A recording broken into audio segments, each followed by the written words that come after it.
Hoje temos a continuação do estudo sobre a origem da Trindade Católica, parte 2. Vamos rever, para benefício de alguns, o que estudámos no sábado passado. Estudámos que no paganismo os pagãos adoravam ao Sol e à criação. Eles tinham o Sol como a sua principal divindade e como a um Deus. E sabemos que era um falso Deus e que essa adoração foi adotada pelo povo de Deus.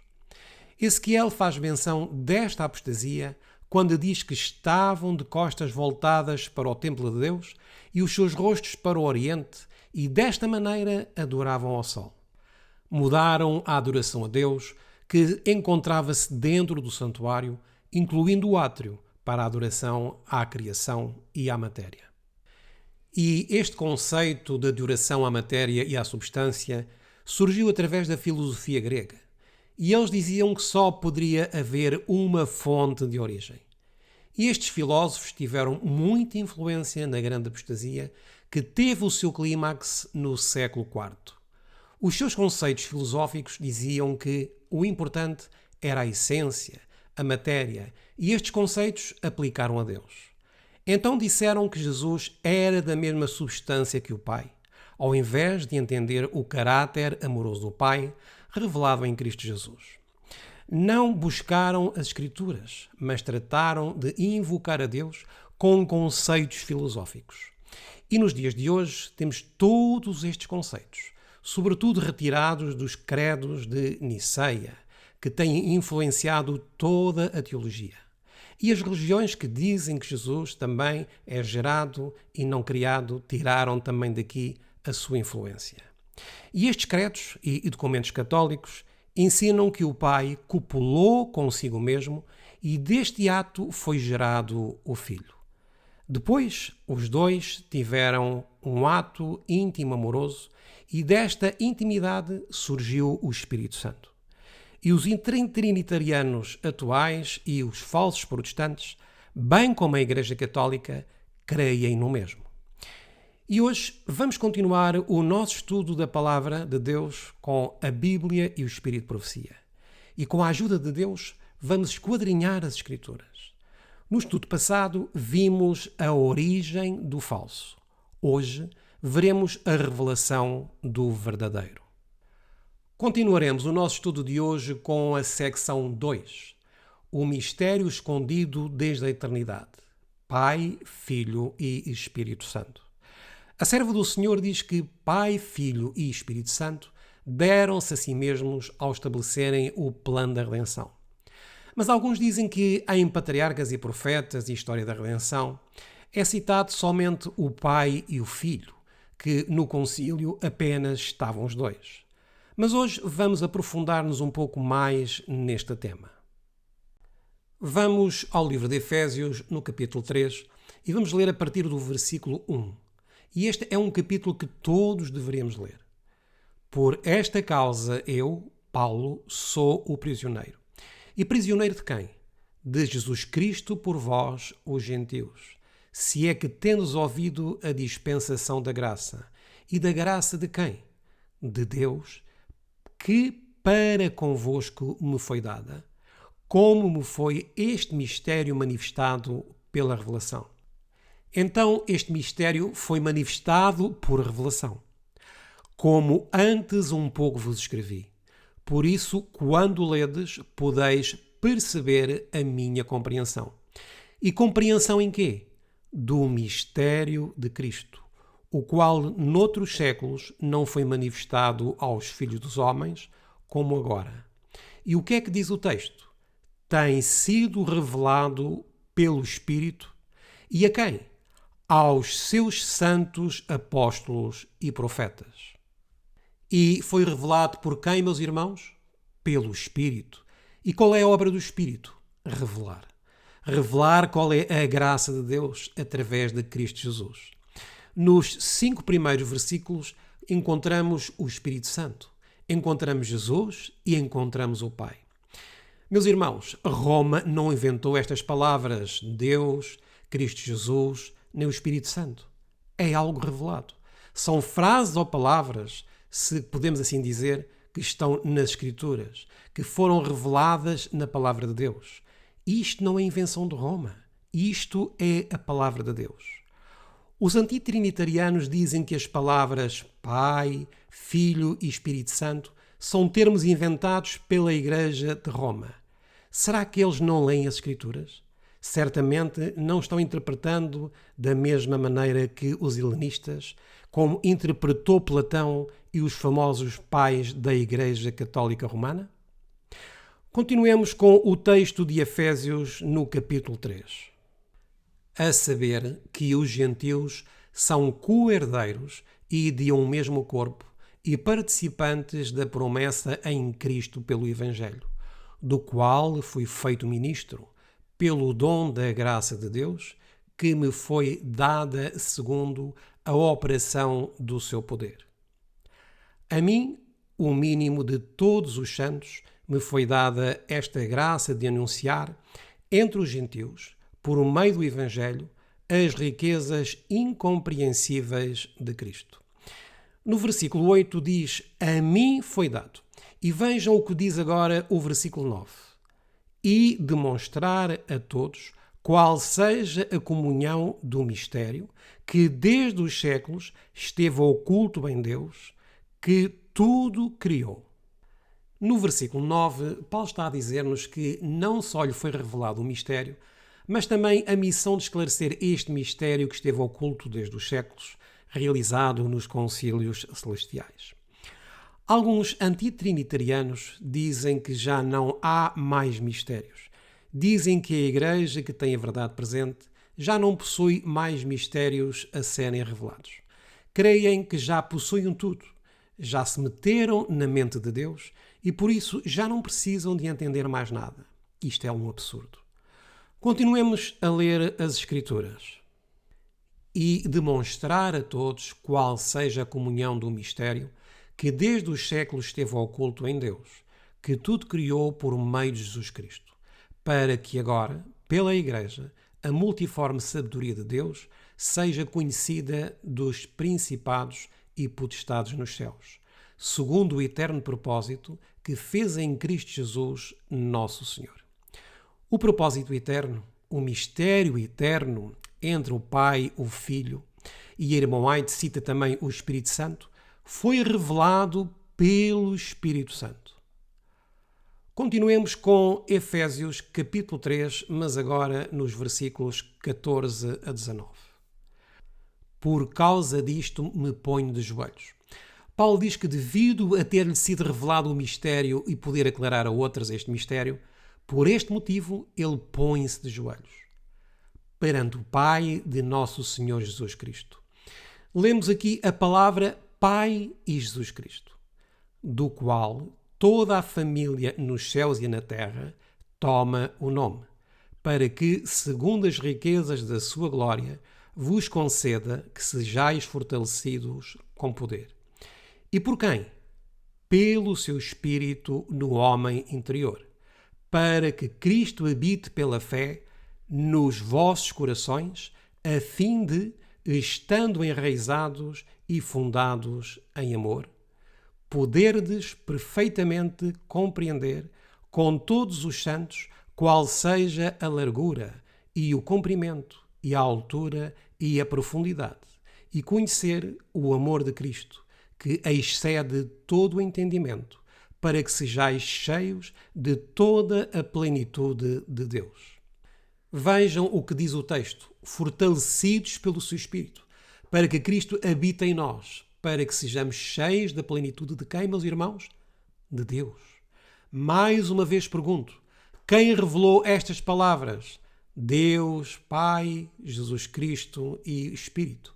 Foi a Igreja Católica Romana que inventou estes termos ou estão revelados nas Escrituras, meus irmãos? Isto está revelado nas Escrituras e é bem claro.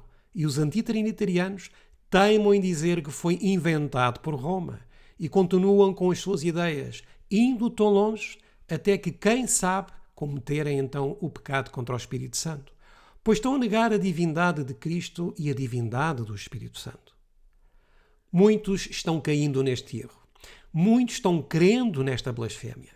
Sobretudo, alguns apresentam-na como uma luz que nunca havia sido revelada. Estão substituindo a luz dos mistérios divinos, estão substituindo a luz dos concílios celestiais pelo que foi dito no Concílio de Niceia. No Concílio de Niceia definiram quem é Deus e deixaram de lado o plano da salvação. E no Concílio Celestial, a divindade, Pai, Filho e Espírito Santo, estabeleceram o plano da salvação. Hoje, muitos dizem que as citações da irmã White que falam sobre o Espírito Santo não são inspiradas. Estas pessoas consideram-se mestres da alta crítica, podendo dizer assim o que é inspirado e o que não é inspirado. Quando lhes convém, algum texto para atacar os que creem na divindade de Jesus e do Espírito Santo, esse texto, para eles, é inspirado. Quando estes mesmos textos desmascaram os seus conceitos, já não são inspirados. Com ferramentas católicas estão atacando a divindade de Cristo e do Espírito Santo. Isto implica atacar também a divindade do Pai, porque Cristo veio representar o Pai. Vamos agora ao livro de João, no capítulo 17 e nos versículos de 1 a 4. Jesus falou assim e levantou seus olhos ao céu e disse: Pai, é chegada a hora. Glorifica teu Filho, para que também o teu Filho te glorifique a ti. Assim como lhe destes poder sobre toda a carne, para que dê a vida eterna e a todos quantos lhe deste. E a vida eterna é esta, que te conheçam. E a quem? A ti só, por único Deus verdadeiro. E a quem mais? E a Jesus Cristo, a quem enviaste. As pessoas que não creem no Espírito Santo dizem: estão a ver? Onde está aqui o Espírito Santo? O texto diz que a vida eterna está em conhecer a Deus como único verdadeiro Deus e a Jesus Cristo. Não está a dizer Espírito Santo. Se fores um leitor superficial, vais dizer que estão a enganar-te, que não está aqui a dizer Espírito Santo. Não podemos ficar calados mediante este ataque à divindade de Cristo e do Espírito Santo. E sobretudo porque muitas destas pessoas se autodenominam como adventistas históricos. Mas os verdadeiros adventistas históricos seguem a mesma linha e a mesma luz que seguiram os pioneiros, revelada na Bíblia e no Espírito de Profecia. Os verdadeiros adventistas históricos reconhecem que os nossos pioneiros deixaram o que nós chamamos de Babilónia e que traziam vários erros, como o domingo, e que depois deixaram de guardar o domingo e começaram a guardar o sábado. Eles queriam que o sábado se guardava das 6 da tarde às 6 da tarde seguinte. Depois aprenderam que era do pôr do sol a outro pôr do sol. E vários deles também traziam o ensinamento errado de que Jesus era gerado. Depois, a serva do Senhor, por volta de 1898, no seu livro O Desejado de Todas as Nações, esclareceu todos estes assuntos. Quando seguimos a luz dada na Bíblia e no Espírito de Profecia, como eles seguiram, não ficaremos nas trevas. Voltemos ao texto. Eu glorifiquei-te na terra, tendo consumado a obra que me destes a fazer. Agora faço-te uma pergunta, meu irmão. Qual era a obra que Jesus havia consumado? Jesus levantou os olhos aos céus e diz ao Pai que já havia consumado a obra que ele havia-lhe dado a fazer. Qual era a obra que Jesus havia consumado? O texto diz que te conheçam a ti só, por único Deus verdadeiro, e a Jesus Cristo, a quem enviastes. Faço-te a seguinte pergunta. Jesus já havia passado pelo Getsémani? Não. Ainda estamos em João 17. Tinha Jesus tido a luta de passar o cálice? Logicamente que não. Havia passado pelos maus tratos, por Pilatos, e já havia sido crucificado? Com certeza que não. Havia escutado todas as zombarias enquanto estava na cruz do Calvário? Não. Então qual era a obra que ele havia consumado? Vamos à Bíblia, pois sabemos que a Bíblia se interpreta a si mesma. Se olharmos para os capítulos anteriores a João 17, ou seja, aos capítulos 16, 15, 14 e 13, entenderemos a que obra Jesus está a referir-se que já havia consumado. Vamos resumi-las aqui, mas os irmãos podem por vocês mesmos fazer esta leitura e confirmar o que a palavra de Deus diz. A obra que Jesus havia consumado era, número 1, Cristo havia acabado de revelar o Pai. E onde nos é dito isto? Vamos a João, capítulo 14 e a partir do versículo 5. Disse-lhe Tomé: Senhor, nós não sabemos para onde vais e como podemos saber o caminho? Disse-lhe Jesus: Eu sou o caminho e a verdade e a vida. Ninguém vem ao Pai senão por mim. Se vós conhecesseis a mim, também conhecerias a meu Pai, e já desde agora o conheceis e o tendes visto. A obra de Cristo aqui na terra consistia em revelar o Pai. Vamos ao versículo 8. Disse-lhe Filipe: Senhor, mostra-nos o Pai, o que nos basta. Recordem que no capítulo 17 diz: Esta é a vida eterna, que te conheçam a ti só, como único Deus verdadeiro e a Jesus Cristo. E por meio de quem o Pai seria conhecido? Por meio de Cristo. E isto é bem claro no versículo 9. Vejamos. Disse-lhe Jesus: Estou há tanto tempo convosco e não me tendes conhecido, Filipe. Quem me vê a mim, vê o Pai. E como dizes tu, mostra-nos o Pai. Não crês tu? E vejam bem, que eu estou no Pai e que o Pai está em mim. As palavras que eu vos digo, não as digo de mim mesmo, mas o Pai que está em mim é quem faz as obras. Crede-me que estou no Pai e o Pai está em mim. Crede-me, ao menos, por causa das mesmas obras. Então, qual era a obra que Jesus havia consumado? Cristo havia cumprido a sua missão de vir a revelar o caráter do Pai à humanidade. Outra pergunta: em que sentido o Pai estava em Jesus? Em substância ou em caráter? Em caráter. A mensageira do Senhor escreveu que Cristo e o Pai eram um, não em pessoa, mas em caráter. Cristo revelou o Pai em seu caráter, em sua obra, em seus milagres, na sua misericórdia, na sua maneira de tratar as pessoas, as crianças, na maneira como trata o pecador. É assim que conhecemos ao Pai, através das obras de Cristo. É como ele dissesse a Filipe: Filipe, todas as obras de amor, todas as obras de misericórdia com o sofredor, cada cura, cada milagre, cada palavra proferida, não é de mim próprio, mas sim do Pai que me enviou. Este é o Pai, este é o seu caráter. E esta obra que o Pai deu ao Filho, de onde se foi realizada? Paulo responde: mistério oculto desde os séculos, nos concílios eternos. Continuemos a estudar. Ponto número 2. Que outra obra Jesus havia consumado? Vejamos João, capítulo 15 e o versículo 10. Se guardardes os meus mandamentos, permanecereis no meu amor, do mesmo modo que eu tenho guardado os mandamentos de meu Pai e permaneço no seu amor. Perceberam a outra obra que Jesus havia consumado? A obra de guardar os mandamentos do Pai. Ele já havia dado exemplo ao homem que os mandamentos poderiam ser guardados na carne humana, na natureza caída do homem. E Cristo acrescenta em João, no capítulo 14 e no versículo 15, o seguinte: se me amais, guardai o quê? Guardai os meus mandamentos. Foi por este motivo que Cristo olhou para o céu e disse que havia consumado a obra que o Pai lhe dera a fazer. Pois nos concílios celestiais foi designado que o Filho revelaria o caráter do Pai, não apenas nas obras, mas através da guarda dos mandamentos, pois os mandamentos são a revelação do caráter do Pai.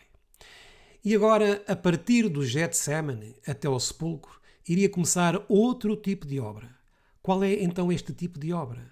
A de levar os nossos pecados e de ser o nosso substituto, de experimentar em si mesmo a ira de Deus e de ser contado entre os transgressores. Esta é a obra do plano da salvação que deveria ser ainda levada a cabo. Leiam João a partir do capítulo 18, onde começa a falar sobre o Getsemane e tudo o que se seguiu. E depois de 40 dias aqui nesta terra, após a sua ressurreição, subiu ao céu e, como sumo sacerdote, iria começar outra obra. O livro de Hebreus relata esta obra de Cristo no santuário celestial. E por isso diz-nos que desde 1844 está a ser realizada a última obra de salvação. Glória a Deus por isso, meus irmãos. E é por isto que o inimigo traz muitos ventos de doutrina, para que não entendamos a profundidade da última obra de Cristo em favor do homem, em favor da salvação, no lugar santíssimo do santuário celestial. Dentro da obra que Jesus havia consumado estava a demonstrar que viria o quê? Outro após ele. Vamos a João 14,16, que nos diz o seguinte: E eu rogarei ao Pai, e ele vos dará. O que é, meus irmãos?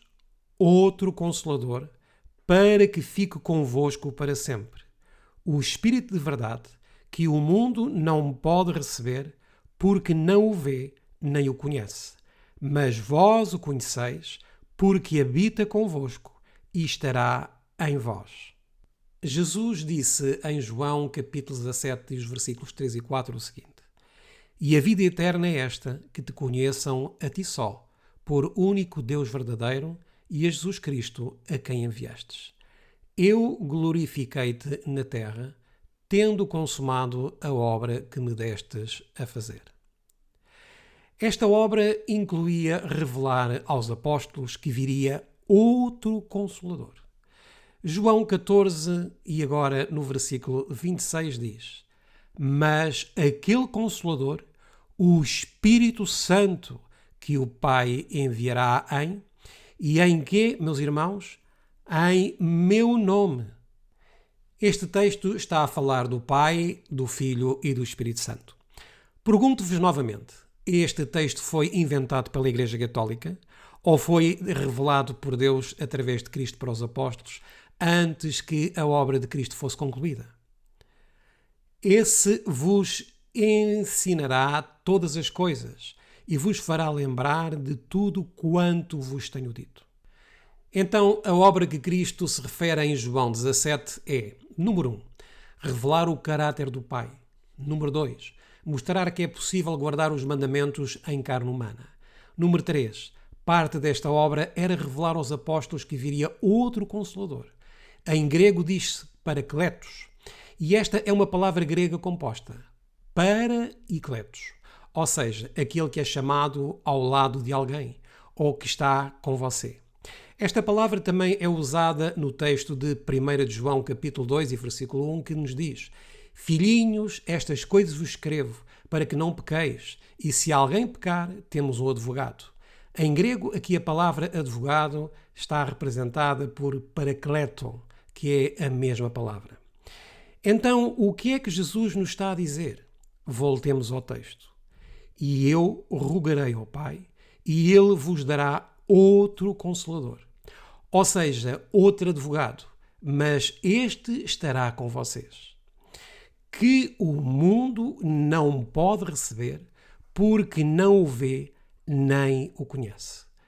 Vamos ver João 15, 26. Mas quando vier o Consolador, que eu da parte do Pai vos hei de enviar, aquele Espírito de verdade que procede do Pai, ele testificará de mim. Então os que creem na substância dirão: estão a ver? Diz que procede do Pai. Eles entendem como diz as Escrituras ou como Roma quer que eles entendam?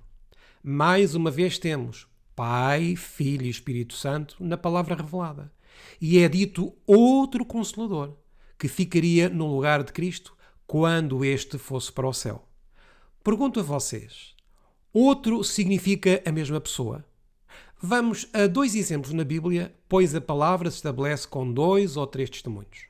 Vamos a Mateus 4:21, que nos diz o seguinte: E adiantando-se dali viu, e o que é que diz aqui? Outros 2 irmãos, Tiago, filho de Zebedeu, e João, seu irmão, num barco com seu pai Zebedeu, consertando as redes. Vejam então, irmãos, o texto diz outros, que em grego se diz allos. Esta é a mesma palavra em grego usada em João 14,16, que diz outro. Já neste texto diz outros no plural. Vamos a Mateus 16,14. E eles disseram, uns, João o Batista, outros, Elias, e outros, Jeremias, ou um dos profetas.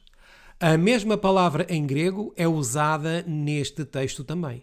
Ou seja, quando Cristo diz outro, ele quer dizer outra personalidade divina ou outra pessoa divina que viria e que não era a mesma.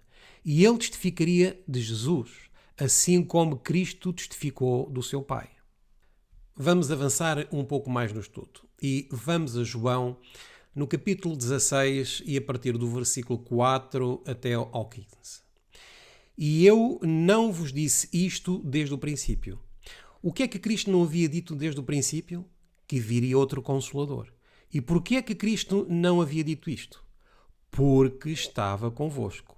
E agora vou para aquele que me enviou, e nenhum de vós me pergunta, para onde vais? Antes, porque isto vos tenho dito, o vosso coração se encheu de tristeza.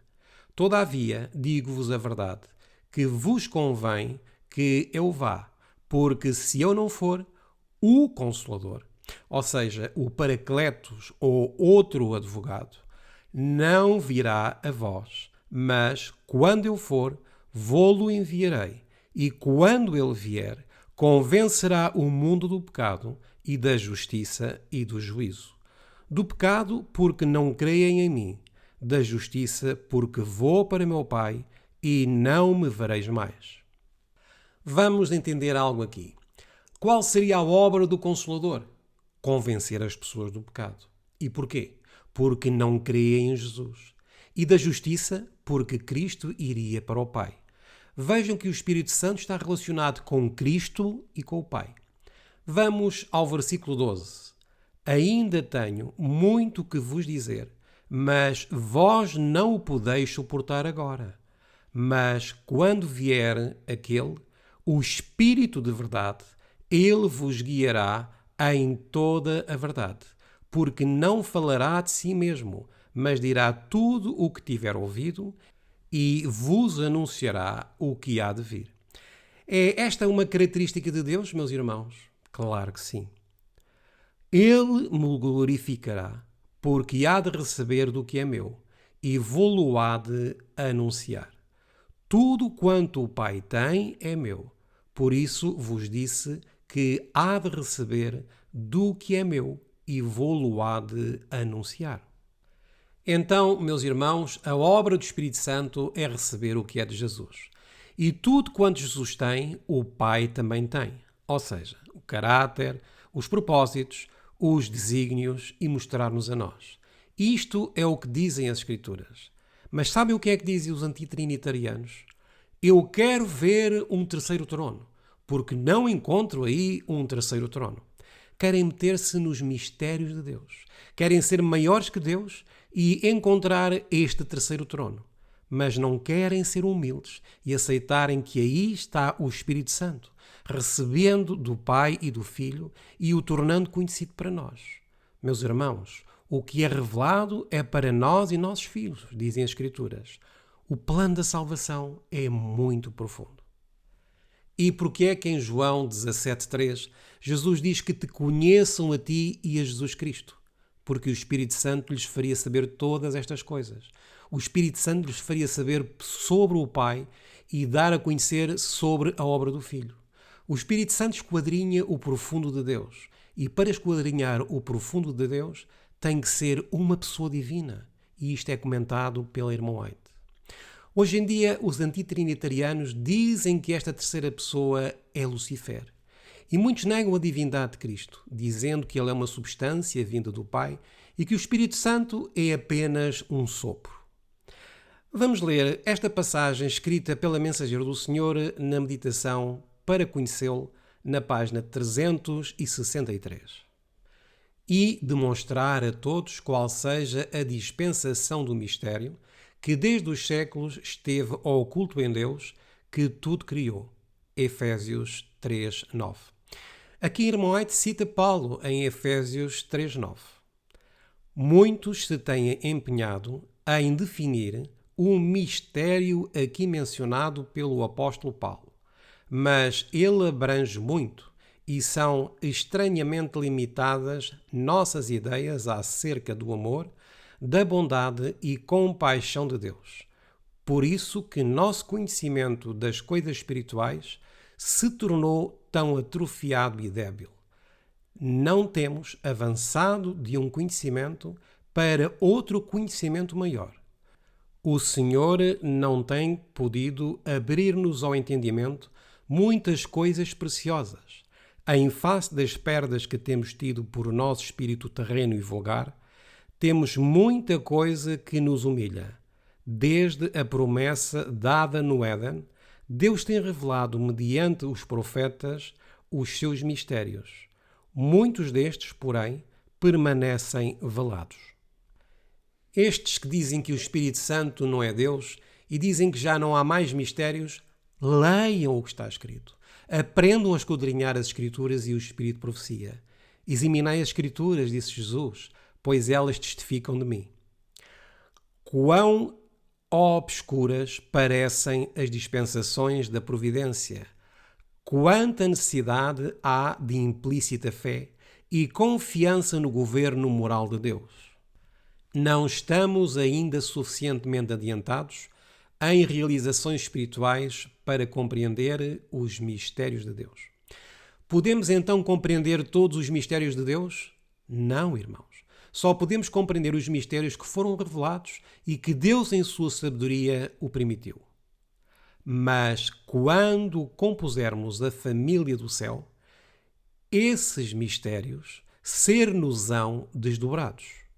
Então muita coisa será revelada a respeito de questões acerca das quais Deus agora mantém silêncio, por não termos apanhado e apreciado aquilo que, dos mistérios eternos, foi revelado.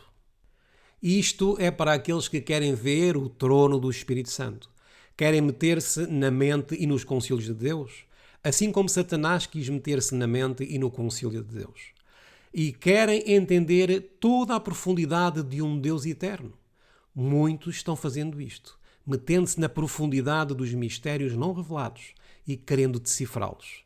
Somente podemos guiar-nos pelo que está revelado, pois o que está revelado é para nós e nossos filhos. Porque há mistérios, como disse aqui a irmã White, inspirada pelo Espírito Santo, que não os podemos ainda entender.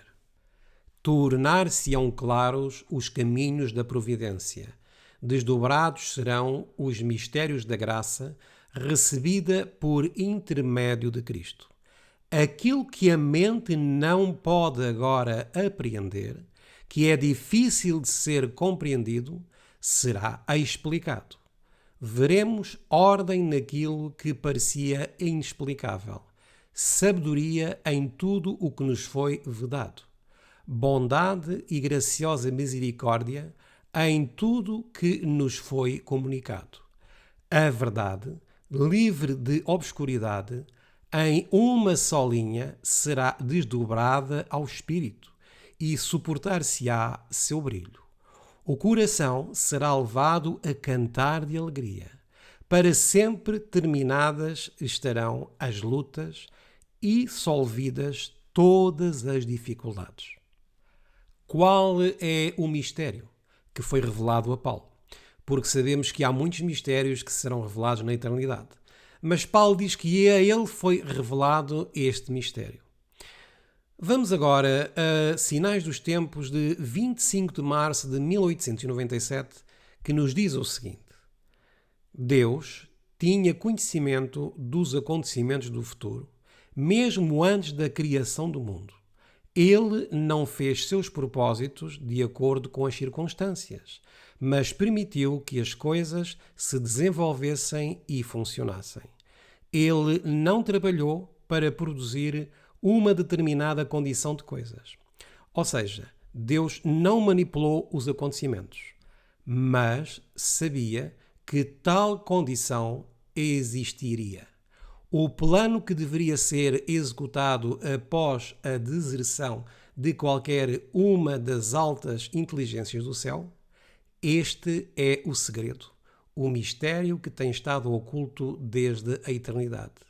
E uma oferta foi preparada, segundo os propósitos eternos, para fazer a mesma obra que Deus fez pela humanidade caída. Então, qual era este mistério? O plano que deveria ser executado caso alguma inteligência do céu desertasse ou se rebelasse e levasse outras ao mesmo. Este mistério era o plano da salvação. E este é o plano realizado para a humanidade caída. Paulo foi levado ao terceiro céu e ali viu e ouviu coisas que não é lícito ao homem dizer. Foram-lhe revelados mistérios que tinham estado ocultos durante séculos e foi-lhe dado a conhecer tanto quanto ele podia suportar acerca das obras de Deus e do seu relacionamento com as mentes humanas. O Senhor disse a Paulo que ele deveria pregar entre os gentios as insondáveis riquezas de Cristo. A luz deveria ser dada aos gentios. Este é um mistério que esteve escondido durante séculos. Então, certos mistérios que haviam estado ocultos foram revelados a Paulo. Primeiro, se alguma inteligência se rebelasse ou desertasse. Segundo, foi-lhe revelado, quando ele foi levado ao terceiro céu, que Cristo era a oferta eterna, e foi-lhe revelado que os gentios, tu e eu, poderíamos fazer parte desse plano da salvação. E como é que isso foi revelado? Pelo Espírito Santo. Não nos disse o livro de Efésios que foi revelado pelo Espírito Santo? Sim, diz-nos que foi revelado pelo Espírito Santo. E qual é a obra do Espírito Santo? Tudo o que ele ouve, tudo o que o Pai dá ao Filho, vem até nós através da terceira pessoa da divindade, o outro Consolador. Isto esteve ao escondido desde as eras eternas. E Paulo é levado ao terceiro céu e diz que o Espírito Santo lhe revela os mistérios que estão ocultos. Essa é a obra do Espírito Santo. E glória a Deus por isso. Onde é que está então o problema? O problema está em não haver um estudo profundo das Escrituras. O problema é copiar e colar, copiar e colar, copiar e colar. A doutrina que ataca a divindade de Cristo e a divindade do Espírito Santo está a atacar também o plano da salvação. A irmã White diz-nos em Sinais dos Tempos do mesmo ano, mas agora no parágrafo 8, o seguinte: a encarnação de Cristo é um mistério. A união da divindade com a humanidade é realmente um mistério oculto em Deus. Mistério que esteve oculto desde a eternidade. Foi guardado em eterno silêncio por Jeová e foi revelado pela primeira vez no Éden pela profecia de que a semente da mulher feriria a cabeça da serpente e que esta feriria o seu calcanhar. Quem foi que revelou este mistério, meus irmãos? O Espírito Santo. E foi revelado a Paulo e também revelado à serva do Senhor. A apresentar ao mundo esse mistério que Deus guardou em silêncio por eras eternas, antes da criação do mundo, antes da criação do homem, era o papel que Cristo deveria desempenhar na obra que iniciou quando veio a esta terra.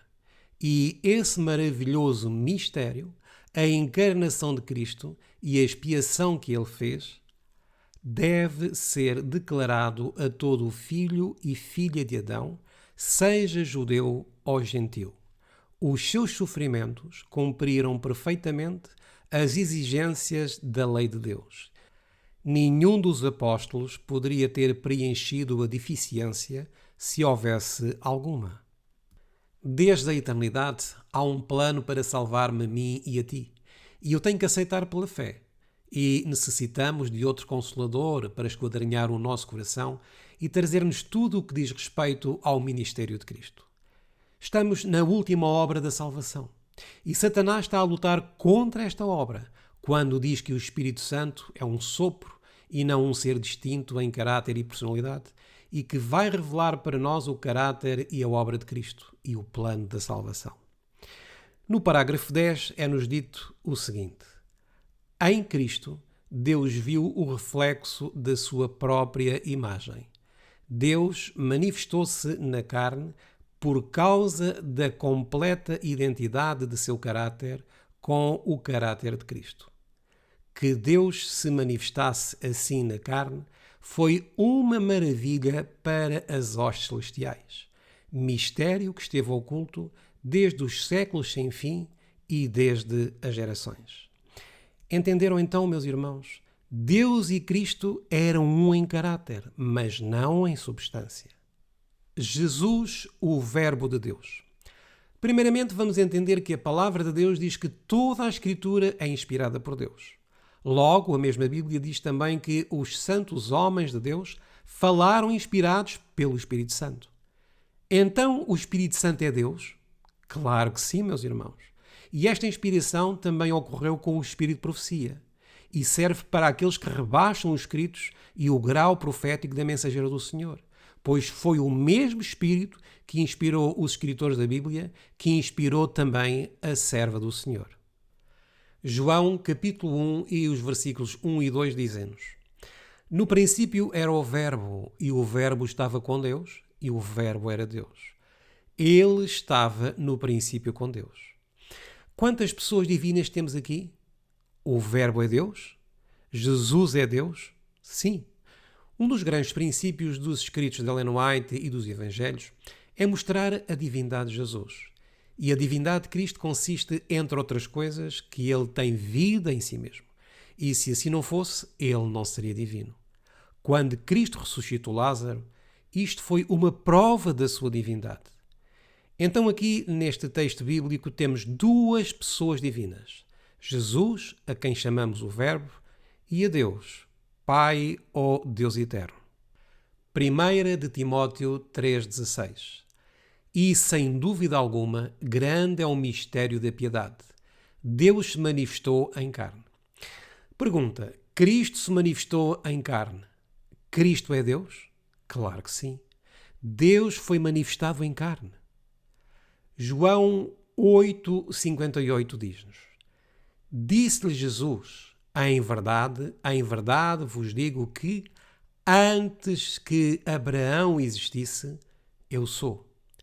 Irmãos, eu é uma pessoa? Claro que sim. É a primeira pessoa do singular. Vamos ver o que nos diz o Espírito de profecia. Os fariseus não viram nelas senão novo pretexto para seus ardis. Retorquiram zombeteiramente, como se quisessem provar que Jesus era um desequilibrado. Ainda não tens 50 anos e vistes Abraão? Com solene dignidade respondeu Jesus: em verdade vos digo que antes que Abraão existisse, eu sou. João 8,58. Fez-se silêncio na vasta assembleia. O nome de Deus dado a Moisés para exprimir a ideia. E o que é que diz a seguir? Da presença eterna fora reclamada como seu pelo Rabi da Galileia. Declarara-se aquele que tem existência própria. Não gerado pelo Pai, como muitos dizem. A Bíblia também usa o termo gerado, mas há duas formas de entender esta questão, como diz a Bíblia ou como Roma prega. Aquele que fora prometido a Israel, cujas saídas são desde os tempos antigos, desde os dias da eternidade. Miqueias 5:2. Novamente os sacerdotes e rabinos clamaram contra Jesus como blasfemo. O afirmar ele ser um com Deus incitaram-os antes a tirar-lhe a vida e poucos meses mais tarde declararam abertamente: não te apedrejamos por alguma boa obra, mas pela blasfémia, porque sendo tu homem, te fazes, e te fazes o quê? Deus a ti mesmo. João 10:33. Irmãos, os judeus entenderam que quando Cristo disse eu sou, tinha existência própria, não derivada do Pai, não gerado. Iremos ver, à luz da Bíblia e do Espírito de profecia, a palavra gerado. E não termos da filosofia grega, não com ideias da nossa própria cabeça. Porque ele era e confessava ser o Filho de Deus e intentavam matá-lo. Então muitos dentre o povo, pondo-se do lado dos sacerdotes e rabinos, apanharam pedras para lhe atirarem. Jesus ocultou-se e saiu do templo, passando pelo meio deles, e assim se retirou. João 8:59. Na meditação para conhecê-lo, na página 7 lemos: Eu sou quer dizer uma presença eterna. O passado, o presente e o futuro são a mesma coisa para Deus. João 8:57 e 58. Por uma questão de tempo, vamos para o parágrafo seguinte da mesma meditação. Cristo usou aí o grande nome de Deus, dado a Moisés, para exprimir a ideia da presença eterna. Êxodo 3:14.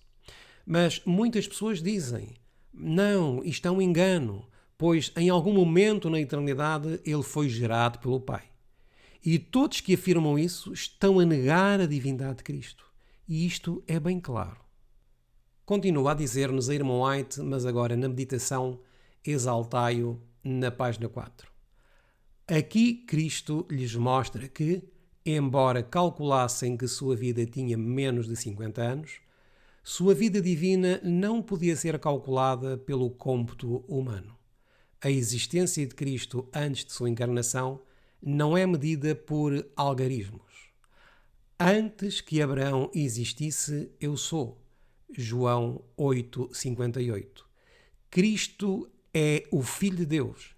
E vejam o que ela escreve. Preexistente, existente por si mesmo. A mensagem que ele deu a Moisés para ser transmitida aos filhos de Israel foi: assim dirás aos filhos de Israel: Eu sou, me enviou a vós outros. Êxodo 3:14. E aqui cai por terra a Trindade Católica, que diz que Cristo foi gerado, que emanou do Pai em algum momento na eternidade. Isto foi pregado no Concílio de Niceia e hoje pregam os chamados antitrinitarianos, que são mais trinitários ou igualmente trinitários que a Igreja Católica Romana. Vamos a João 8:24. Por isso vos disse que morrereis em vossos pecados, porque se não credes que eu sou, morrereis em vossos pecados. Se tu não crês que Cristo é preexistente e existente por si mesmo, porque é exatamente isso que significa o eu sou, aqui diz que morrereis em vossos pecados. Isto é claro e simples. Jesus está dizendo aos judeus naquela altura, mas serve também para nós. E quem está a dizer o contrário, diz as Escrituras, que morrerá. Vamos a outra passagem do Espírito de Profecia. Ainda na meditação exaltai-o, mas agora na página 5. Cristo declarou por intermédio de Salomão: O Senhor me possuiu no princípio de seus caminhos e antes de suas obras mais antigas, quando punha ao mar o seu termo, para que as águas não trespassassem o seu mando, quando compunha os fundamentos da terra, então eu estava com ele e era seu aluno, e era cada dia as suas delícias, folgando perante ele em todo o tempo. Provérbios, capítulo 8, versículos 22, 29 e 30. Está aqui a citar o que então? Provérbios 8, 22.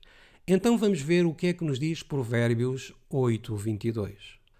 O Senhor me possuiu no princípio de seus caminhos, desde então e antes de suas obras. Desde a eternidade fui ungida, desde o princípio, antes do começo da terra. Quando ainda não havia abismos, fui gerada. Quando ainda não havia fontes carregadas de águas. Antes que os montes se houvessem assentado, antes dos outeiros, eu fui gerada.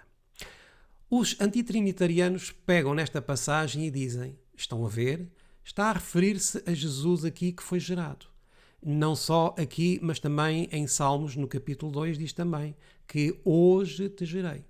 Mas este assunto veremos mais à frente. Mas neste texto da Mensageira do Senhor, podemos ver o que significa Provérbios, capítulo 8 e os versículos 22, 29 e 30. Ao falar de sua pré-existência, Cristo faz o pensamento remontar aos séculos eternos.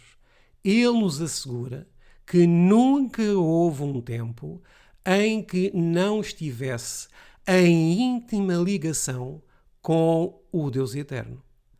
Como é que o Espírito Santo revelou a irmã White o significado de Provérbios 8:22? Que nunca houve um tempo em que não estivesse em íntima ligação com o Deus eterno. Nunca houve um tempo em que Cristo não tivesse existido com Deus Pai. O livro O Desejar de Todas as Nações, na página 372, relata a morte de Lázaro. Nós conhecemos a história. Jesus chega à casa de Lázaro e diz a uma das suas irmãs que Lázaro iria ressuscitar. E a partir da ressurreição de Lázaro começa o complô para matarem a Cristo. Aqui temos a passagem em português e em inglês.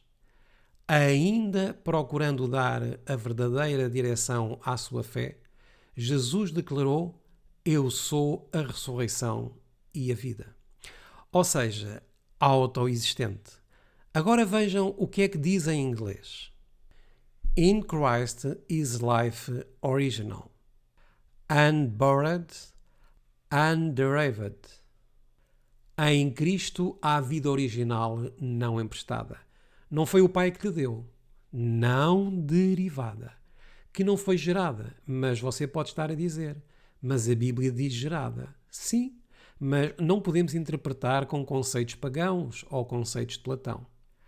Quem tem o Filho tem a vida. 1 de João 5,12. A divindade de Cristo é a certeza de vida eterna para o crente. O que é então a divindade de Cristo? Não é gerada, nem é derivada, mas ela é autoexistente. A irmã White é bem clara, mas muitos usam uma alta crítica e dizem o que é inspirado e o que é que não é inspirado. Estas pessoas deveriam ler a Mensagens Escolhidas, volume 1, o capítulo 1 também, que fala da inspiração dos escritores proféticos, para que não andem a definir o que é inspirado ou não. In Christ is life original, unborrowed, underived. Traduzido para o português é: em Cristo há vida original, não emprestada, não derivada. No tempo da irmã White era utilizado este dicionário Noah Webster. E vamos consultar estas 3 palavras que estão em inglês. Primeiro a palavra original, depois a palavra unborrowed e logo a seguir a palavra underived. Vamos consultar então neste dicionário. Temos aqui a palavra original. Original, substantivo. Ponto 1. Origem. Ponto 2. Fonte. Fonte, origem. E agora vamos à próxima palavra. Unborrowed. Não emprestado, genuíno, original, nativo, dele mesmo. Esquadrinhei as Escrituras, disse Cristo, porque elas testificam de mim. Vamos ver a última palavra. Underived. Não derivado, não emprestado, não recebido de uma fonte externa. Estes são os elementos que constituem a divindade de Cristo. Cristo possui vida, não gerada, não emprestada e não derivada de uma fonte externa. Pai e Filho. Vamos às Escrituras e a alguns escritos de irmã White também. Vamos começar com este texto que está na meditação Exaltai-o, na página 27, que nos diz o seguinte: No Antigo Testamento, bem como no Novo Testamento, o Senhor é retratado não somente como um Deus de justiça, mas também como um, e o que é que diz o texto? Pai de amor infinito. Irmãos, Deus é um Deus invisível, um Deus eterno, a quem nós chamamos de Pai. E o texto é bem claro quando aqui diz que Ele é representado tanto no Antigo como no Novo Testamento como um Pai de amor. Por questão de tempo, não leremos todos o texto, mas deixamos na íntegra para que os irmãos possam ler e estudar. Vamos a mais uma passagem inspirada que está agora no livro Fundamentos da Educação Cristã, na página 309. Ele ensinou os homens a dirigirem-se ao Supremo Governador do Universo pelo novo nome, Pai Nosso. E o que é que significa este novo nome Pai Nosso? Este nome indica sua verdadeira relação para conosco e, quando proferido com sinceridade pelos lábios humanos, é qual música aos ouvidos de Deus. O que é que este texto diz sobre o significado deste novo nome Pai Nosso? A relação de Deus para conosco. Quando Jesus ensinou os discípulos a orar dizendo Pai Nosso, era porque ele, Cristo, tinha vida originada? Não! Significava que ele tinha uma verdadeira e íntima relação com o Pai. Isso não significava que tinha vida derivada. Vamos a mais um texto. Sinais dos Tempos, 29 de setembro de 1898. Deus deleita-se em manifestar-se ao seu povo como um Pai, como um Deus em quem podemos confiar implicitamente. Estão a dar-se conta, meus irmãos? Vamos ao livro Filhos e Filhas de Deus, na página 139. Em todos os atos de benignidade praticados por Jesus, ele procurou impressionar os homens quanto aos atributos benévolos e paternais de Deus. Agora, no segundo parágrafo sublinhado a vermelho diz: Jesus deseja que compreendamos o amor do Pai e procura atrair-nos para ele, apresentando a sua graça paternal. Ou seja, Deus apresenta-se no Antigo e no Novo Testamento como Pai. E isto é dito pela serva do Senhor. E esta revelação é revelada também no Novo Testamento. Em 1 de Crônicas, no capítulo 17 e a partir do versículo 11, fala-nos da promessa feita a Abraão, já nos tempos de Davi, e diz-nos o seguinte: E há de ser que, quando forem cumpridos os teus dias, para ires a teus pais, suscitarei a tua descendência depois de ti, um dos teus filhos, e estabelecerei o seu reino. Logicamente que este versículo está a referir-se a Salomão, filho de Davi. Versículo 12. Este me edificará a casa, e eu confirmarei o seu trono para sempre. A quem é que se está a referir aqui a parte deste texto? Está-se a referir a Cristo. Versículo 13. Eu lhe serei por pai, e ele me será por filho. Ou seja, a relação de Deus e Cristo iria funcionar como uma relação de pai e filho, sendo Deus pré-existente e Cristo também pré-existente, ou seja, possuindo vida em si mesmo. Vamos agora ao livro de 2 de Samuel, capítulo 7, e os versículos 13 e 14. Este edificará uma casa ao meu nome, e confirmarei o trono de seu reino para sempre. Eu lhe serei por pai, e ele me será por filho. E se vier a transgredir, castigá-lo-ei com vara de homens e com açoites de filhos de homens. Também vamos agora a 1 de Crônicas, capítulo 28 e ao versículo 6, que nos diz o seguinte: E me disse, teu filho Salomão, ele edificará a minha casa e os meus átrios, porque o escolhi para filho, e eu lhe serei por pai. Meus irmãos, Satanás havia obscurecido os olhos dos homens de quem era Deus. O inimigo fez com que os homens acreditassem que Deus era um Deus severo, de tal maneira que os homens afastaram-se de Deus e do conhecimento verdadeiro de quem era Deus e acabaram buscando deuses pagãos. Então Deus usa a palavra Pai e a palavra Filho para que pudéssemos entender o Deus eterno e invisível como um Pai. Mas isso não significa que o Filho tenha procedência ou origem da substância do Pai. Isso tem a ver com a relação de Deus para conosco. E a própria irmã White o confirma. Nós acabamos de ver. Então vem a pergunta: o que significa Hebreus 1:5, quando diz: Porque a qual dos anjos disse jamais: Tu és meu filho, hoje te gerei, e outra vez: Eu lhe serei por pai, e ele me será por filho. Vamos ter um momento especial para estudar este texto.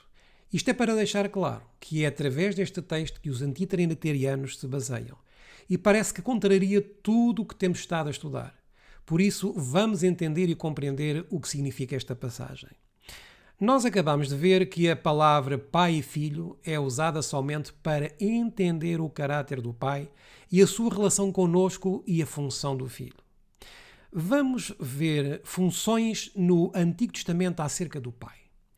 Gênesis, capítulo 45 e os versículos 8 e 9 falam de José e diz-nos o seguinte: Assim não fostes vós que me enviastes para cá, senão Deus que me tem posto. E posto por quê? Por pai de Faraó e por senhor de toda a sua casa e como regente em toda a terra do Egito. O que é que está aqui então a dizer este texto, meus irmãos? José está cumprindo uma função, a de ser governador de toda a terra do Egito no momento da crise. E o que é que nos diz a Escritura? Assim não fostes vós que me enviastes para cá, senão Deus que me tem posto por pai. E de quem? De Faraó. Versículo 9. Apressai-vos e subi a meu pai, e dizei-lhe, assim tem dito o teu filho José, Deus me tem posto por senhor em toda a terra do Egito.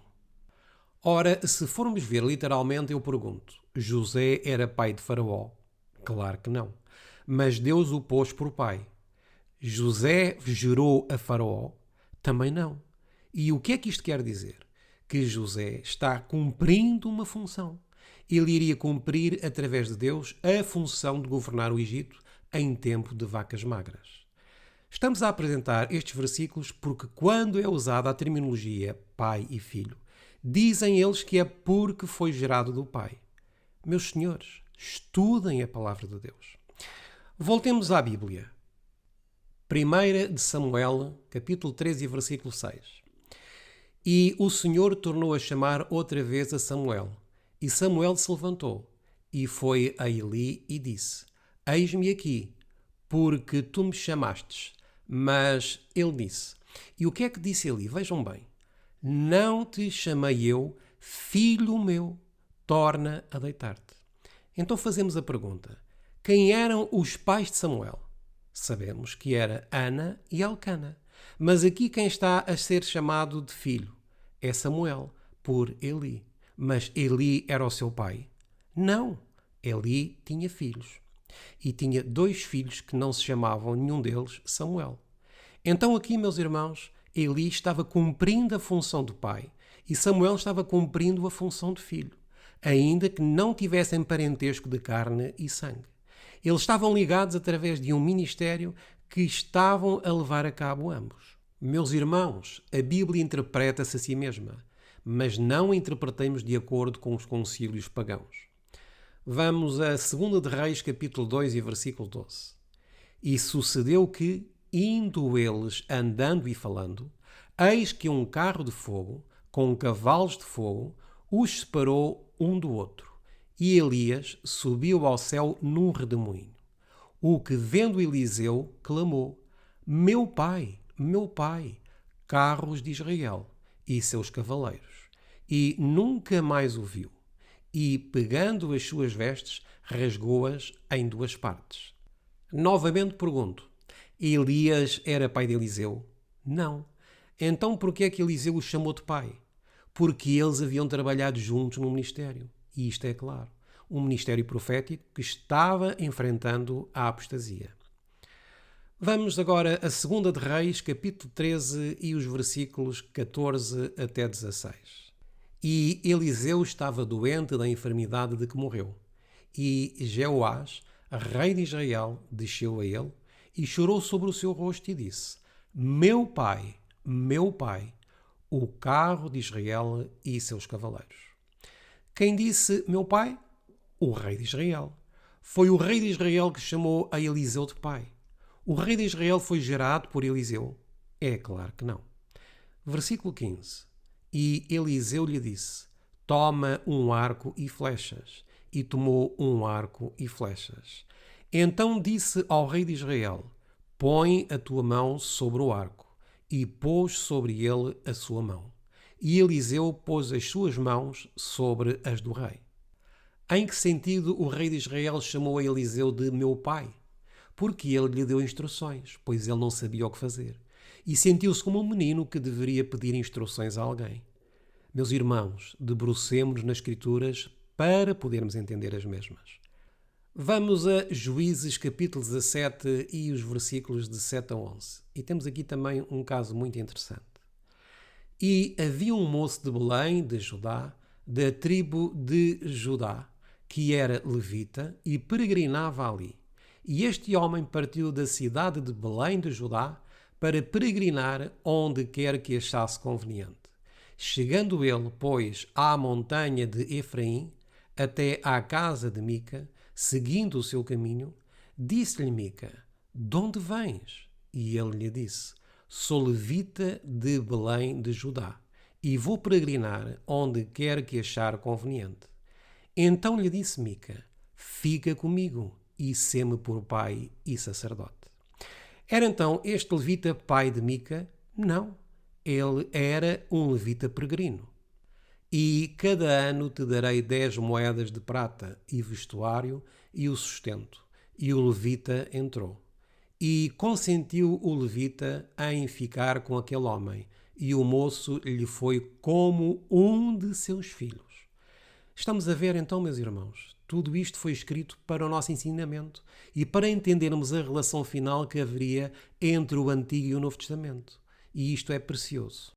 Em 1 de Timóteo, capítulo 5 e no versículo 1, lemos o seguinte: não repreendas asperamente o ancião, mas admoesta-o como a pai, aos moços como a irmãos. A irmã White cita Filipenses 2,22 em Cartas e Manuscritos no volume 13, dizendo o seguinte: olho para Paulo, o grande apóstolo, que escreveu a biografia de Timóteo. Esse tributo mantém muito preciosa a memória do jovem escolhido por Deus. Sabeis a prova dele, que, como filho junto ao Pai, serviu comigo no Evangelho. Filipenses 2,22. Alguns detratores da ideia de que Cristo tem vida gerada e não vida em si mesmo dizem que estas são teorias inventadas por teólogos adventistas. Para esses, eu digo, vão à Bíblia, estudem as Escrituras, porque elas são aquelas que dão testemunho de Cristo. Quanta paz nos sobrevém à alma e ao coração quando deixamos que a Bíblia se interprete a si mesma. As Escrituras dizem-nos em 1 de João, capítulo 13, no versículo 1, vede com grande amor nos tem concedido o Pai que fôssemos chamados filhos de Deus. Agora eu pergunto, nós fomos gerados da mesma substância que o Pai? Em que sentido nós somos seus filhos? No momento em que decidimos servir pelo sangue de Cristo e Ele nos aceita como seus filhos pela obra do Espírito Santo. Se vamos às Escrituras, vemos que saímos do pó da terra. Foi assim que nós fomos criados. Falando de Cristo, a serva do Senhor escreveu em Manuscrito Release, no volume 8 e na página 447, o seguinte: Cristo mostrou-nos que é possível a toda a humanidade obedecer às leis de Deus. Ele serviu como um filho do Pai. Ficou claro isto, meus irmãos? Esta é uma questão de relação e função. Assim, cada um de nós deve servir a Deus e não aos nossos próprios planos improvisados. Servir é um serviço vivo quando o eu não se torna supremo. Por questão de tempo, vamos ler esta última parte que está sublinhada a vermelho e que está em Cartas e Manuscritos, volume 22. Ele foi fiel como um filho. Ele realizou a obra de seu pai como um filho. Muitos dizem, você não crê que Jesus é o Filho de Deus. Eu digo que eu creio que Jesus é o Filho de Deus, mas de acordo com as Escrituras, que ele veio e serviu como um filho, porém ele tem existência própria, ele é Deus. É chamado filho porque cumpriu as funções com relação à obra do Pai. No livro O Lar Adventista, na página 160, a serva do Senhor fala a respeito de Enoque. Depois do nascimento de seu primeiro filho, Enoque alcançou uma experiência mais elevada. Foi levado a uma relação mais íntima com Deus. Compreendeu mais amplamente suas obrigações e responsabilidades como filho de Deus. Enoque foi um filho de Deus? Claro que sim. Ele teve compreensão das suas obrigações e responsabilidades como um filho de Deus. Penso que ficou claro para todos a relação do termo usado de pai e filho. Com todos os exemplos que aqui apresentamos, de Enoque, de Eli, de Samuel, do rei de Israel, de Elias e Eliseu, etc., ficou claro que esta é uma designação usada para a obra e função desempenhada por Cristo e que em seu relacionamento com o Pai também podemos ser chamados seus filhos e Ele nos será por Pai. Chegamos ao momento de esclarecer um texto muito polémico e muito usado pelos antitrinitarianos. Hoje te gerei. Salmos, capítulo 2 e os versículos 1 a 12 dizem-nos o seguinte: Porque se amotinam os gentios e os povos imaginam coisas vãs. Os reis da terra se levantam e os governos consultam juntamente contra o Senhor e contra o seu ungido, dizendo: Rompamos as suas ataduras e sacudamos de nós as suas cordas. Aquele que habita nos céus se rirá. O Senhor zombará deles. Então lhes falará na sua ira e no seu furor os turbará. Eu, porém, ungi o meu rei sobre o meu santo monte de Sião. Proclamarei o decreto. E o que é um decreto? É algo escrito, que já não é mais necessário falar. O Senhor me disse: Tu és meu filho, eu hoje te gerei.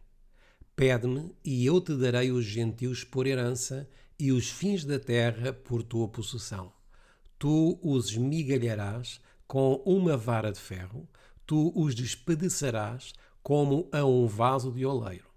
Agora, pois, ó reis, sede prudentes, deixai-vos instruir, juízes da terra. Servi ao Senhor com temor e alegrai-vos com tremor. Beijai o filho, para que se não ir e pereçais no caminho, quando em breve se acender a sua ira. Bem-aventurados todos aqueles que nele confiam. Vamos então deixar, meus irmãos, que a Bíblia se interprete por si mesma? Ou queremos que seja interpretada pelos concílios de Niceia ou com as influências de Platão? Vamos deixar que o Espírito Santo interprete as próprias Escrituras. Onde encontramos também o que é que nos diz aqui em Salmos capítulo 2, no versículo 1 e 2. Vamos a Atos capítulo 4 e aos versículos de 23 a 29. E soltos eles foram para os seus e contaram tudo o que lhes disseram os principais sacerdotes e os anciãos.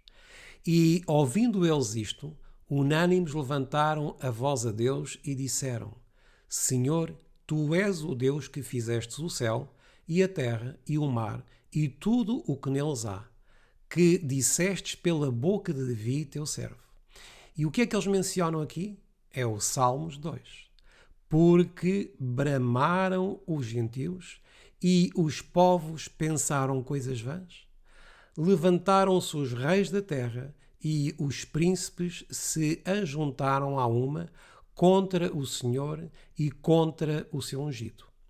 Ungido é a palavra grega usada para Cristo e em hebreu é Messias.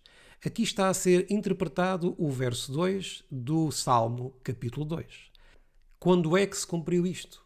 O versículo 27 explica: Porque verdadeiramente contra o teu santo Filho Jesus, que tu ungiste, se ajuntaram não só Herodes, mas Pôncio Pilatos, com os gentios e os povos de Israel, para fazerem tudo o que a tua mão e o teu conselho tinham anteriormente determinado que se havia de fazer. Aqui está a referir-se aos concílios eternos. Versículo 29. Agora, pois, ó Senhor, olha para as suas ameaças e concede aos teus servos que falem com toda a ousadia a tua palavra. Quando é que se cumpriu isto? Quando Pilatos, Herodes e o povo de Israel fizeram um plano para crucificar o Filho de Deus. Pergunto também, crucificaram a Cristo? Sim. Fizeram planos contra ele? Sim. Desde o momento em que Cristo se declarou como o grande eu sou, desde esse momento começou um complô dos sacerdotes contra o ungido, como é declarado em Salmos no capítulo 2. Voltemos ao texto. Proclamarei o decreto. O Senhor me disse: Tu és meu filho, eu hoje te gerei. Vamos a Hebreus capítulo 5 e vamos ler a partir do versículo 5 e vamos ver como é que as Escrituras interpretam este texto. Assim também Cristo não se glorificou a si mesmo para se fazer sumo sacerdote, mas aquele que lhe disse: Tu és meu filho, hoje te gerei. Como também diz noutro lugar: Tu és sacerdote eternamente, segundo a ordem de Melquisedeque. Quando se aplica então hoje te gerei? Quando o Pai o coloca como sumo sacerdote. Cristo não se glorificou a si mesmo para fazer-se sumo sacerdote, mas o Pai lhe disse: Tu és sacerdote. E quando é que isto ocorreu? Quando Cristo subiu ao céu e quando começou a obra de sumo sacerdote no lugar santo.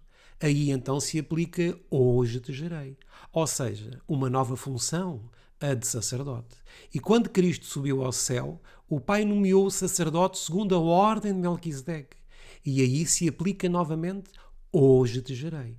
Não por ter emanado o Pai, mas agora por uma função de sacerdote, onde levará a cabo o plano da salvação, primeiramente no lugar santo e depois no Santíssimo do Santuário Celestial. Vamos a Atos capítulo 13 e os versículos 32 a 34. E nós vos anunciamos que a promessa que foi feita aos pais, Deus a cumpriu a nós, seus filhos, ressuscitando a Jesus. Como também está escrito no Salmo 2: Meu filho és tu, hoje te gerei. E que o ressuscitaria dentre os mortos, para nunca mais tornar à corrupção. Disse-o assim: As santas e fiéis bênçãos de Davi vos darei. Mais uma vez eu pergunto, o que é que significa hoje te gerei? Quando o Pai ressuscitou ao Filho dentre os mortos, Cristo ressuscitou. Foi ao céu receber a aprovação do Pai. Voltou por 40 dias e depois retornou novamente ao céu junto ao Pai e recebeu uma nova função. Agora seria sumo sacerdote, porque Cristo venceu a morte eterna, a segunda morte. Então esta designação se aplica quando Cristo foi ressuscitado dos mortos e depois quando o Pai lhe deu a função de sumo sacerdote. O livro de Atos dos Apóstolos, na página 93, diz o seguinte: E nós vos anunciamos, continuou o apóstolo, que a promessa que foi feita aos pais, Deus a cumpriu a nós, seus filhos, ressuscitando a Jesus, como também está escrito no Salmo 2: Meu filho és tu, hoje te gerei, e que o ressuscitaria dos mortos, para nunca mais tornar à corrupção. Amém. Temos aqui a serva do Senhor confirmando tudo o que temos dito até agora. Temos aqui os escritos dos pioneiros corroborando com o que a Bíblia e o Espírito de Profecia dizem a respeito da frase hoje te gerei. Verdade presente, Reino Unido, 6 de dezembro de 1894, na página 770. Vamos ler então o que está sublinhado a vermelho.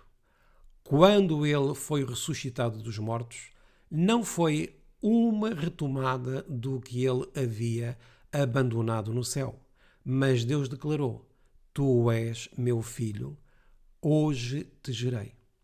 Ainda em Salmos, no capítulo 2 e no versículo 8, lemos: Pede-me e eu te darei os gentios por herança e os fins da terra por tua possessão. Aonde é que se cumpre isto? Em Apocalipse, no capítulo 12 e no versículo 5, que diz: E deu à luz um filho homem que há de reger todas as nações com vara de ferro. Salmos 2:9. tu os esmigalharás com uma vara de ferro, tu os despedaçarás como a um vaso de oleiro. E Apocalipse capítulo 2 e versículo 26 está a explicar este versículo que diz: E ao que vencer e guardar até ao fim as minhas obras, eu lhe darei poder sobre as nações, e com vara de ferro as regerá, e serão quebradas como vasos de oleiro, como também recebi de meu Pai. Então pergunto, meus irmãos, fomos nós que interpretámos Salmos capítulo 2, ou foi a própria Bíblia que o interpretou? Foi a Bíblia, a palavra de Deus. E em nenhum momento a Bíblia diz que gerado significa que Jesus é emanado da essência do Pai. Em nenhum momento isso acontece. O que nos diz a Bíblia sobre o significado de gerado é que Cristo saiu da morte para nunca ver a corrupção e que, uma vez que venceu a morte, foi declarado por Deus sumo sacerdote, para que se cumprisse a palavra de Deus quando disse: hoje te gerei. E o que significa o versículo 7 de Salmos 2, que nos diz: proclamarei o decreto. E que decreto é este? Vamos ver Salmos 105, dos versículos 8 ao 10. Lembrou-se da sua aliança para sempre, da palavra que mandou a milhares de gerações, a qual aliança fez com Abraão e o seu juramento a Isaque, e confirmou o mesmo a Jacó por lei e a Israel por aliança eterna. O que é que foi então estabelecido? A aliança de Abraão. As nossas palavras são poucas para falar sobre os mistérios que estão nas Escrituras. Nos concílios eternos, nesta aliança eterna, foi proclamado que Cristo seria ressuscitado pelo Pai da morte eterna e que, uma vez ressuscitado, seria nosso sacerdote para nosso benefício. E é por isso que o salmista Davi diz: proclamarei o decreto. Este é o grande plano da salvação, pois já havia sido declarado que Cristo ressuscitaria e que seria o nosso sumo sacerdote. Sinais dos Tempos, 30 de maio de 1895, a serva do Senhor diz-nos o seguinte: foi feita uma oferta completa, pois Deus amou o mundo de tal maneira que deu o seu Filho unigênito, não um filho por criação, como foram os anjos, nem um filho por adoção, como é o pecador perdoado, mas um filho gerado à imagem expressa da pessoa do Pai, e em todo o esplendor da sua majestade e glória, igual a Deus em autoridade, dignidade e perfeição divina. Nele habitava corporalmente toda a plenitude da divindade. Mais uma vez, o que é que significa gerado? Quando Cristo saiu do sepulcro ressuscitado e foi declarado pelo Pai como sumo sacerdote. Isto é uma questão de função, como vimos no Antigo Testamento. A nossa linguagem é tão pobre ao falarmos do grande plano da salvação, meus irmãos. Deste amor tão grande por nós, que a divindade se comoveu para salvar-nos. Duas maneiras de interpretar. Pagã, católica, grega. Gerado da mesma substância que o Pai, ou então pela Bíblia e o testemunho. Gerado quando foi ressuscitado e declarado sumo sacerdote pelo Pai. Por isso, a serva do Senhor diz no livro Testemunhos Seletos, no volume 3 e na página 188, o seguinte: declaração admirável. A unidade existente entre Cristo e seus discípulos não destrói a personalidade de nenhum deles. São um no propósito, no pensamento, no caráter, mas não em pessoa. Assim é que Deus e Cristo são um. São um, então, em caráter, em personalidade, mas cada um deles é autoexistente. Possuem vida em si mesmos. Como é que vais querer interpretar, meu irmão?